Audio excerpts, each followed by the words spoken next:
So in today's video, I am using this super cute border panel. I will be honest, I only have 2/3 of a yard. Reason being, it will end up as a baby quilt.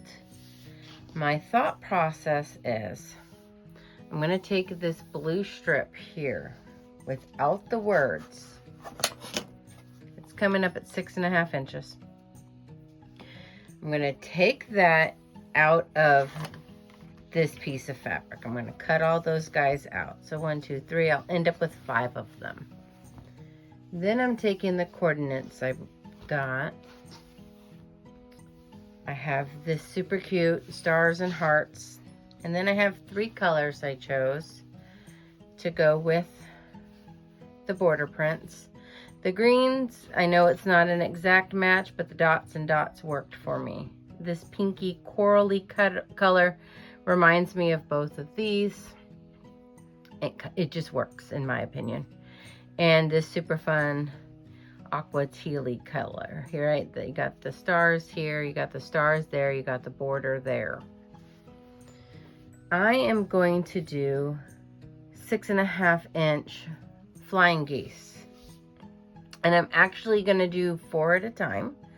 And so let me get everything cut, and then or I might even record some of that. Or cut it and come back and talk about, the measurements. These are going to be, so I don't know the proper language, I'll be honest. The triangle, which I call the goose, is actually going to be these guys. This is going to be the air, the sky, which is the 2 half square triangles on the side. So I'm going to get this worked up.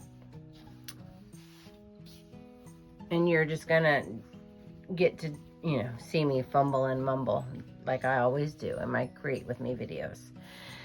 I have an idea in my head, I have a plan in my head. It does not mean I know what I'm doing. We're going to have this strip here. And then on the ends of it, I'm going to have the multiple flying geese. Some going this way, and then the next row will point that way. It's in my head. We'll see in just a minute. So for my 3 coordinating prints, I had originally started with 7.5 inches by width of fabric. I cut them down into 7.5 inch squares. Then from this fabric, I had 4 4-inch by width of fabric strips. I cut those down into 4-inch squares. For each 7.5 inch block, it takes 4 of these guys. We will be doing 4 at a time flying geese. So I'm going to go ahead, line them up, mark them with this handy dandy tool. I put his point there. I'm going to have to do a rough estimate because it's a little shorter than I needed. I'm going to take my marking tool,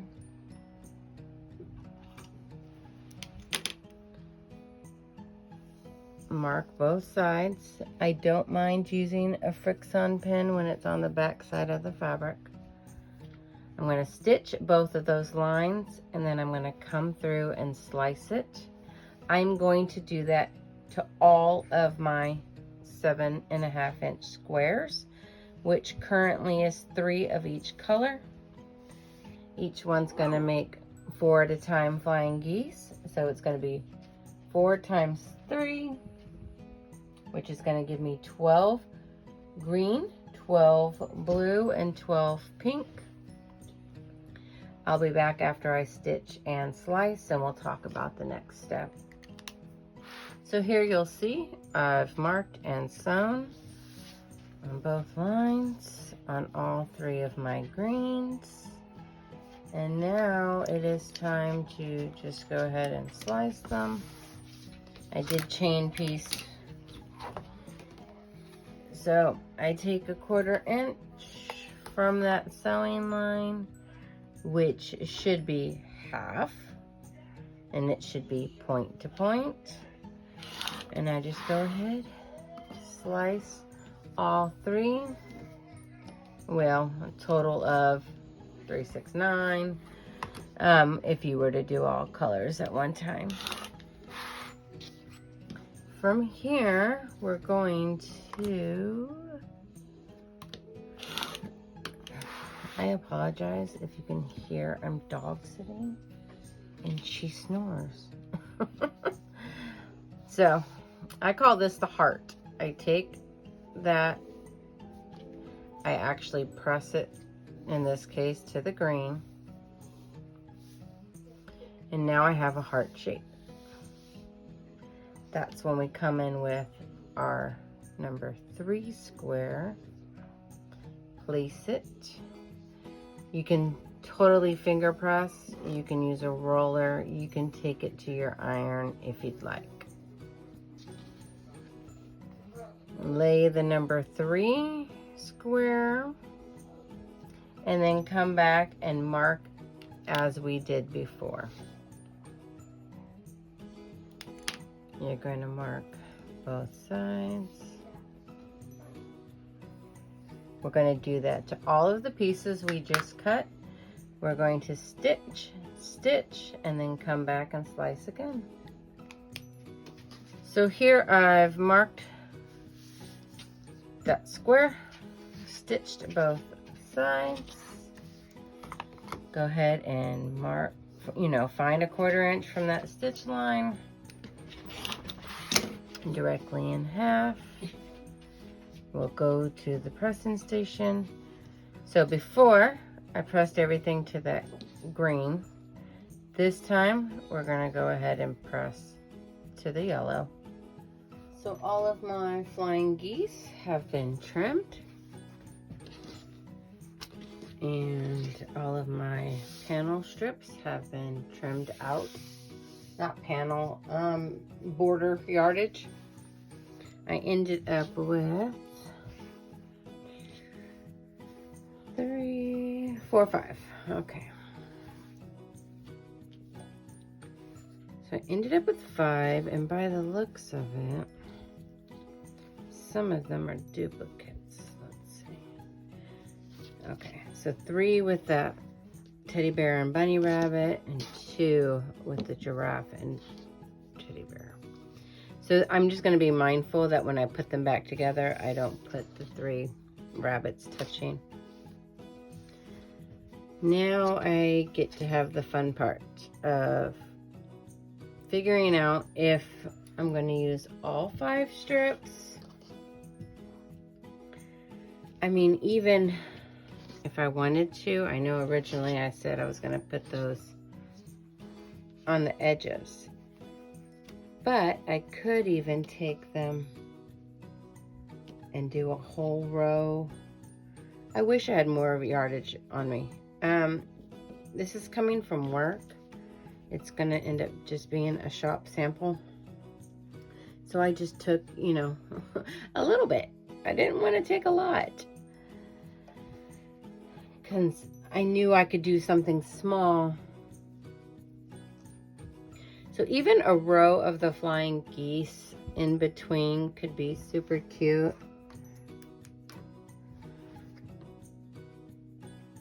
But that would use up a lot of the flying geese all at once. So let's see here.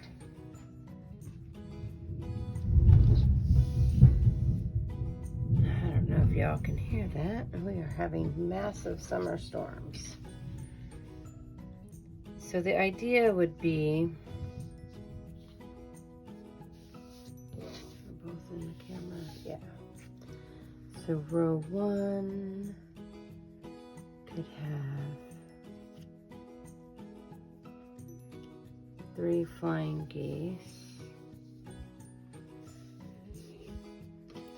The second row wouldn't go the same way. It would go the opposite, right? I could leave the colors the same, or I can flip-flop the colors around. And again, I'm dog sitting. It's the next day, but I'm still dog sitting. My daughter's out of town. And so little old lady is back there snoring away. Let's see. So that was the original plan.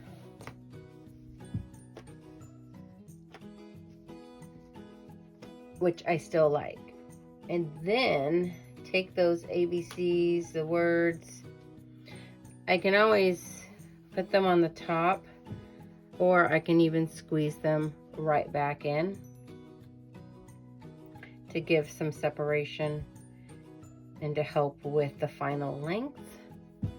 Because width-wise, you know, we're going to be at about a yard. I do want to grow the height as best as possible. Do we like it where the arrows are exactly the same? Or would we want the arrows to kind of rotate?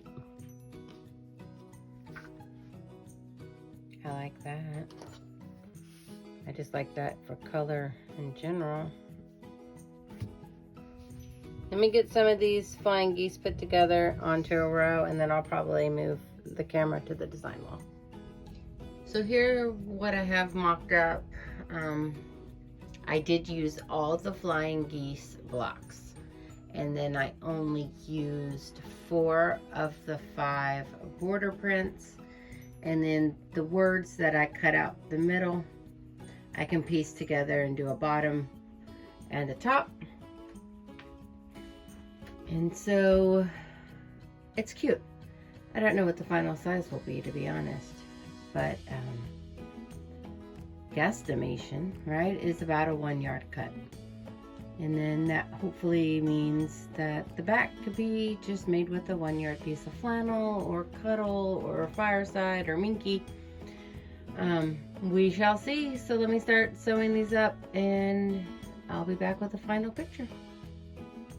You'll see here in the final picture that I ran the flying geese rows across the top and the bottom and used the words to separate that. The final size is 33.5 by 38.5. Thanks so much for watching. A like, comment, a subscribe is always appreciated.